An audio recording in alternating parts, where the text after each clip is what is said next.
अस्सलाम वालेकुम, welcome to my channel. मेरा नाम ज़ोया है और मैं एक फार्मासिस्ट हूँ। आज के वीडियो में हम बात करेंगे कि डिप्रेशन होता क्या है, इसकी अलामात क्या हैं और इनका इलाज कैसे मुमकिन है। तो सबसे बड़ी बात, डिप्रेशन होता क्या है। डिप्रेशन आपकी एक माइंड स्टेट है जो कि मुसलसल सेम रहे, यानी 2 हफ्तों से ऊपर हो जाए लेकिन आपकी माइंड स्टेट सेम रहे। डिप्रेशन की 2 इकसाम हैं, नॉन क्लिनिकल और क्लिनिकल।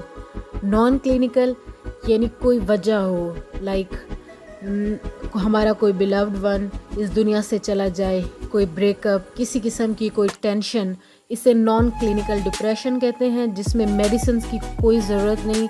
जितना जल्दी पॉसिबल हो इंसान खुद कोशिश करके इस स्टेट से बाहर निकल सकता है, इसे नॉन क्लिनिकल बोलते हैं। और दूसरी जो इकसाम है क्लिनिकल डिप्रेशन, इसमें एक ऐसी स्टेट ऑफ माइंड जिसे गुज़रे हुए अरसा हो गया हो लेकिन हम फिर भी उससे बाहर ना निकल पा रहे हों। लाइक हमारा कोई लव्ड वन इस दुनिया से चला गया और उसे गए हुए सालों बीत गए, कोई ब्रेकअप जो कि 1-2 साल हो गए, कोई ऐसा इंसिडेंट जो हमारे साथ गुज़रे हुए अरसा हो गया लेकिन हम उसे अपने दिमाग से नहीं निकाल पा रहे, उसे हम क्लिनिकल डिप्रेशन कहते हैं।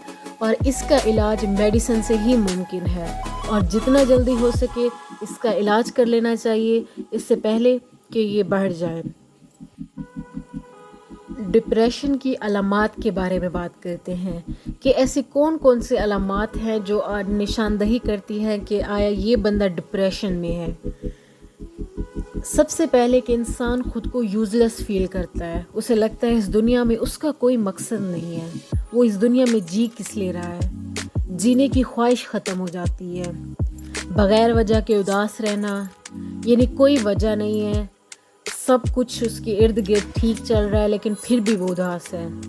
ज़िंदगी में दिल ना लगना, कंसंट्रेशन यानी फोकस का कम हो जाना, और ऐसे पेशेंट से खाया पिया भी नहीं जाता या फिर ज़्यादा खा पी रहे होते हैं, लाइक अब्रप्टली उनका खाना पीने चेंज हो जाता है, वो ज़्यादा खाने लग जाते हैं, सोया नहीं जाता या फिर ज़्यादा सोने लग जाते हैं। तो ये सब थी डिप्रेशन की अलामात।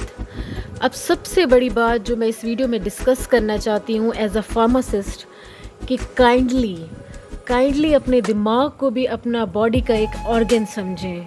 जिस तरह हमारे जिस्म के बाकी हिस्सों में, आँख में, नाक में, कान में, दिल में, किडनी, हाथ पैर, हड्डियों, यहाँ पे दर्द हो सकता है, यहाँ पे किसी किस्म के कोई मसाइल पैदा हो सकते हैं।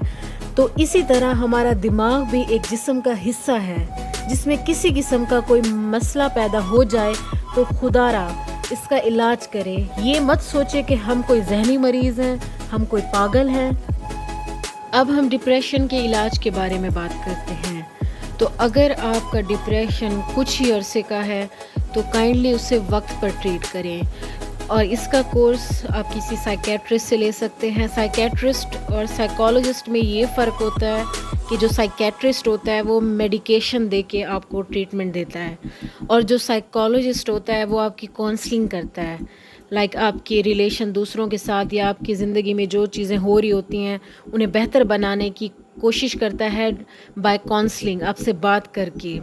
और सब लोगों का अक्सर यही कंसर्न होता है, क्या ये मेडिसिन हमें एडिक्ट कर देंगी, क्या इन मेडिसिन के बगैर हम कभी नॉर्मल फील नहीं करेंगे। तो इसका जवाब है नो। ये मेडिसिन आप डॉक्टर के मशवरे यानी अपने साइकेट्रिस्ट के हिदायत के मुताबिक ही इस्तेमाल कर सकते हैं। लाइक ऐसा नहीं होता कि जिस तरह हमारे सर में दर्द होता है या कमर में दर्द होता है हम वक्ती कोई टैबलेट ले लेते हैं जब दर्द होता है, और जब हम ठीक होते हैं हम कोई टैबलेट नहीं लेते। आपको डिप्रेशन के लिए थ्रू आउट अपने साइकेट्रिस्ट के हिसाब से ही, लाइक उसकी प्रिस्क्रिप्शन के हिसाब से ही आपको मेडिसिन यूज़ करनी होती हैं। और कभी भी दिमाग की डिप्रेशन की कोई भी मेडिसिन अब्रप्टली स्किप नहीं करते, अनटिल अनलेस आपका साइकेट्रिस्ट, आपका डॉक्टर आपको रिकमेंड ना करे। आपका साइकेट्रिस्ट डिसाइड करता है कि आपको कितना लो डोज दे दे कि इन मेडिसिन से छुटकारा दिलाना है और किस टाइम آپ ان میڈیسن سے چھٹکارا حاصل کریں گے. تو خدا را اپنے ڈاکٹرز خود مت بنے. دماغ کی کوئی بھی میڈیسنز لیتے ہوئے ہمیشہ اپنے ڈاکٹر کے کنسرن کے حساب سے یوز کیا کریں. خود سے اپنی مرضی سے ان دوائیوں کا استعمال بالکل نہ کریں. اور یہ میڈیسنز آپ کو ایڈکٹ نہیں کرتی. ڈاکٹرز آپ کو آہستہ آہستہ لو ڈوز کر کر کے یہ میڈیسن چھڑوا دیتے ہیں. نیچرل طریقوں میں یا پھر مائلڈ سٹیٹ میں ہم اپنے ڈپریشن کو ڈیلی 1 آورز واکنگ، ایکسرسائز، جس سے ایسے ہارمونز باڈی میں ریلیز ہوتے ہیں جو کہ ہمارے ڈپریشن کے لیول کو کم کرتے ہیں. خود سے اگر ہم اوور کم کرنا چاہتے ہیں تو ہم ایکسرسائز، اور بلیو می 1 منتھ آپ ڈیلی 1 آور واک کر کے دیکھیں. آپ اپنے مائنڈ پہ اس کا اثر دیکھیں گے کہ کس طرح یہ چیزیں ہمارے مائنڈ کو ہیلدی لائف سٹائل، ہمارے مائنڈ کو کس طرح اس چیز سے چھٹکارا حاصل کرنے میں مدد کرتا ہے. آئی ہوپ آپ کو یہ ویڈیو اچھی لگی ہوگی. انشاءاللہ ملتے ہیں نیکسٹ ویڈیو میں. تب تک کے لیے اللہ حافظ.